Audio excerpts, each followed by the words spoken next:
eu sei fazer pão, sei fazer bolo, sei fazer pizza do zero, porque eu vivi e convivi com aquilo ali. Entendeu? Eu sei o que é que como é que eu faço hoje. Mas assim, meu pai, eu acho que ele tinha quase certeza de que ou eu ia para o exército, ser oficial do exército, ou ficava lá tomando conta da padaria. Das duas, uma. Quando eu disse, pai, eu vou fazer escola técnica, ele se animou. Vai fazer o quê? Eu digo, mecânica. Fiz a prova para a escola técnica, fui aluno de mecânica, péssimo em física e química. Explicado. Física e química, péssimo. Aí conheci um cara lá, que era Geraldo, amigo meu de primeira hora, e Geraldo olhava para mim, que o bicho era poeta, e dizia que ia fazer jornalismo. Eu comecei a conversar com o Geraldo e tal, eu acho que eu também vou fazer jornalismo. Mas eu nunca disse ao meu pai que ia fazer jornalismo, senão ele me tirava da escola técnica. Porque era assim, eu saía de manhã do primeiro ônibus da Guarabirense de manhã, 5 horas da manhã, para chegar aqui de 7, pegava o ônibus na rodoviária, para chegar lá em Jaguaribe de 7, na 13 de maio. Na 1º de maio. 1º de maio, Jaguaribe, na escola técnica. Ponto. Aí entrava em ponto, era entrando e o portão fechando. Se o portão fechasse, você ficava no meio da rua, não entrava, não adiantava. Igual prova de vestibular, antigamente. Linha dura. Né? Pronto. Aí saía correndo para pegar o último ônibus para Sapé. Passei 4 anos nessa ida e vinda, todo dia, para Sapé. São 62 quilômetros, né? Pronto. E a pista não era lá essas coisas. 1h30, 2. Era 1 hora e meia. Mas não, a pista não era dupla, não era dupla, não ajudava, estreitinha, entendeu? Aí sim, depois quando eu entrei, aí eu digo, eu vou fazer jornalismo. Aí fiz jornalismo. Eu disse, pai, passei. Aí, pra quê? Pai disse, pra quê? Eu disse, jornalismo. Aí ele olhou para mim e disse, isso não é profissão de gente, não. Dá para serviço, não. Que apoio massa. Aí eu disse, não, pai, vamos fazer o seguinte, eu vou fazer jornalismo, depois que eu terminar eu faço direito. Ele queria também que eu fosse advogado. Aí pronto, assim eu fiz. Uma pessoa aqui também que foi o mesmo rumo, não foi? Eu fiz comunicação, né? E direito. Direito Pronto. e ainda fiz história. Né? Pronto, eu fiz comunicação e fiz direito.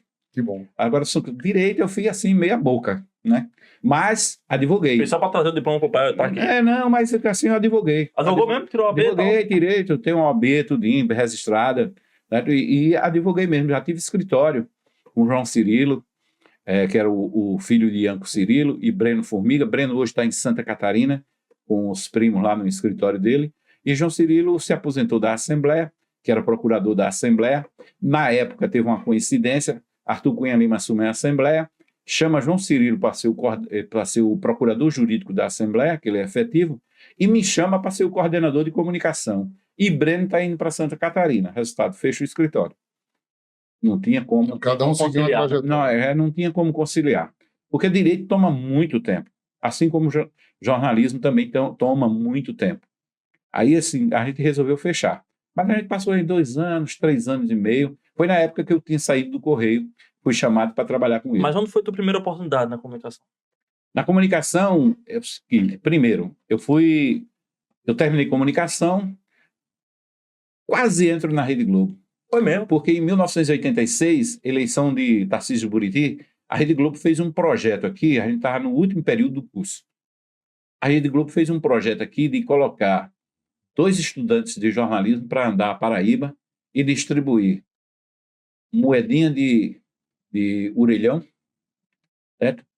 Acertar um salário com um cara do município para ele passar pelo orelhão, ser uma camisa e um crachá, devidamente identificado, eleições de 2006, Rede Globo, que era a Rede Globo Nordeste, para ser uma espécie de correspondente. O que é que ele fazia? Ele pegava o mapa e passava por telefone o mapa, olha só a engenharia, a logística, passava por telefone esse mapa para uma central que a Rede Globo construiu ali em cima do Cinema Plaza, na época. E acho que era Banorte na época. Aí montaram uma central todinha e os caras iam recebendo e tal. Só que a gente ficava responsável por essa setor. Eu viajei por aqui para o Brejo. Denise Vilar, que foi de Cabo Branco, foi a outra escolhida, foi para Cariri, Curimataú. E veio um cara chamado Roberto, que foi para o Sertão. Era um cara bem, tipo Cid Moreira. Vozeirão. Vozeirão, altão. Aí A gente fez esse coisa todinho, era 163, não eram 223, 167, não eram 223 municípios. Então a gente fez todo esse apanhado dos coisas e a gente ficava responsável. Se o cara não ligasse, o responsável era a gente de ligar para o cara, cadê o mapa? Vamos, tal. Pronto, esse trabalho foi feito, eles faziam um batimento, mandava para o Rio, e o Rio, era Brasília, e fazia lá o batimento com o TSE e divulgava o resultado. Foi boa a experiência, eu comecei daí mas na prática mesmo, Correio da Paraíba, era Rubens Nóbrega, no Correio da Paraíba, decano. Aí Rubens, eu cheguei lá, rapaz, estou querendo aqui uma oportunidade. Aí Rubens disse, tu é de onde? Eu disse, Sapé. Está havendo uma greve dos canavieiros, lá na usina de Renato Ribeiro Coutinho. Vai lá. Faz uma matéria lá e traz. Tu tem máquina? Meu pai tinha uma máquina antiga, que eu guardo até hoje, alemã, que o filme era dessa largura, assim, uns 10 centímetros de filme, preto e branco. Tem a máquina e quase leva um tiro. Somente. Naquela época, né? Capanga lá, tudo protegendo a fazenda, eu fazendo o filme, o cara veio de lá pra cá com uma 12. Você tá fazendo o quê? Que tu quer eu disse, não, eu tô fazendo umas imagens aqui que eu quero levar para uma reportagem, é sobre produção de cana. Eu disse, não era nem que era de greve. Aí o cara disse, mas não pode fazer não, pode sair. Bora. Aí eu saí de fininho, lá em Espírito Santo, voltei para Sapé. E eu fiz essa matéria assim, eu gastei assim uns 15 dias para redigir a matéria, 6 laudas. E naquele tempo eram as laudas, aquele papelzinho fino, com carbono, e você tinha que fazer 3 laudas, que um era para o cara que ia editar a página, um era para o copydesk, que não existe mais essa figura no jornal, né? E o outro para o revisor. Olha só como eu sou antigo. Então, assim, quando o Rubens olhou assim, as 7 páginas, que dava 21, porque era 3, multiplicado por 3, aí Rubens disse, Madiel Conserva, já faleceu. Mostra aí esse rapaz aí, como é que faz um texto aí. Madiel, senta aí. A máquina da telografia, aí ele botou o papel aqui, e na máquina da telografia ele fez, sem olhar para o teclado, claro, a prática. Rubens, só dá isso aqui, uma lauda. Eita. Aí Rubens disse, cara, não dá não, fica para outra e tal, beleza. Aí eu tô um belo dia em casa, já meio, tipo 1 ano e meio, sem nada aparecer. O telefone toca naquela época da Telpa, né? O telefone toca lá em casa tinha um telefone. Fixo. Trim. Verde. Aquela banquetazinha, que tinha uma cadeirinha para você sentar e pegar o microfone. Na tua casa tem confusão para quem vai atender o telefone? Tinha. É tua vez. Tinha. Naquela época eu falei dinheiro. Aí, assim, quando eu atendi o telefone, aí a voz era Ivo Marx. Estudou comigo, meu contemporâneo. Aí eu disse, tu está interessado ainda no jornalismo? Estou. Ele disse, pronto, o momento vai se transformar em diário. E está precisando de um repórter aqui. Começar na geral, fazer tudo e tal. Quer vir? Eu digo, vou fazer um teste. Só que, né, eu já tinha passado, eu gostava de comprar Folha, só que chegava um exemplar da Folha de São Paulo, um exemplar do Globo e um exemplar do Estadão em Sapé. Aí eu descobri quem era que comprava e sabia a hora que ele ia comprar. Eu chegava antes dele e comprava os 3, que era um advogado. Ele ficou muito feliz, né? Ficou muito feliz. Mas depois começaram a mandar mais, né? Aí mais exemplares, democratizou.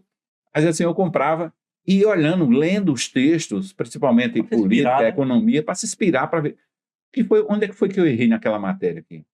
Tá, entendi. É mais curto, é mais conciso, é mais direto. Fui pegando essa coisa e redigindo. Eu tinha mania de pegar uma máquina Olivetti que tinha lá em casa e reescrever o texto. Como é que eu posso fazer esse texto aqui diferente? Um exercíciozinho, né? Na prática. Aí quando eu cheguei no momento, era Neto Leal, Jacinto, que já morreu, e Luiz Eduardo, que é aposentado da universidade. Eram os 3 cabeças do momento, que era semanal, ainda de Jório Machado já negociando com a Enarc, que tinha por trás, eu acho que Tarcísio Buriti. Aí, resultado. Me soltaram e disse, vai fazer uma matéria assim, porque eu não me lembro o que era. Aí eu fiz a matéria. Quando eu cheguei, Jacinto olhou e disse, Neto, olha o texto desse cara aqui. Eu digo, de novo, não. Lapada. Já vi esse filme. Aí Jacinto, Neto olhou e disse, porra, tu já trabalhou num canto? Eu disse, não. Ele disse, parabéns. Aí eu disse, Duda, vem cá. Duda olhou e disse, bom, traz a carteira amanhã. Aí Tá já contratado. deu uma, né? Mas aí tu ia toda vez pra lá e voltava a passar perto? Não, aí entra a história do pensionato, né? Tinha um pensionato do lado do momento, que era ali na Praça do Bispo. Aí eu fui morar num pensionato. Passava duas casinhas assim, era o momento. Aquelas ali. Aí passei um tempo lá no pensionato, tudo até o pensionato fechar.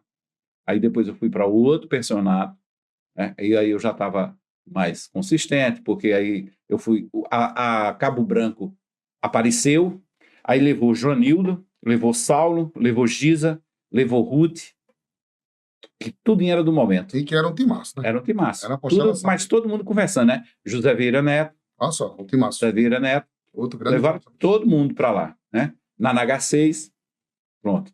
Aí foram aparecendo as vagas de editoria, me chamaram para editar a editoria. Eu editei economia, cultura, só não editei policial. Lá no momento? No momento. Editei esporte. Aí depois, quando eu saí, quando o momento, aí eu fui para... o momento passou a ser diário e era ali do lado da Cabo Branco, prédio, anexo ali, onde funciona um cursinho hoje, eu acho. E Walter Santos foi ser o editor, que era o cara escolhido da ENARC. E Walter Santos chegou para mim e disse, cara, tu faz o quê? Eu digo, eu sou editor. Ele disse, não, tu vai ser secretário de redação. Eu digo, eita, pô, secretário de redação? Sim. Secretário de redação era o cara que fazia tudo.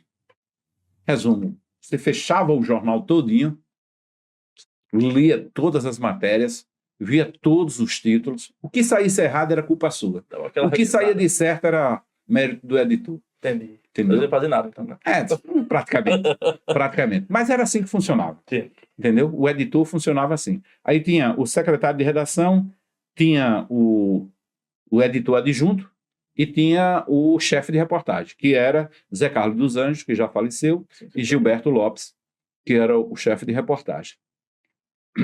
Aí a gente fazia esse time, esse trio funcionava numa harmonia tranquila, que a gente era menino, mas sabia das coisas, já estava todo mundo desenrolado, sabia o que cada um tinha que fazer, não ficava esperando um pelo outro, era pau. Teve dia que eu saí, pronto, no dia da posse de Collor de Mello, eu saí de lá 4 horas da manhã com o jornal debaixo do braço, porque as impressoras lá tinham que bater 3 cores e não conseguia bater.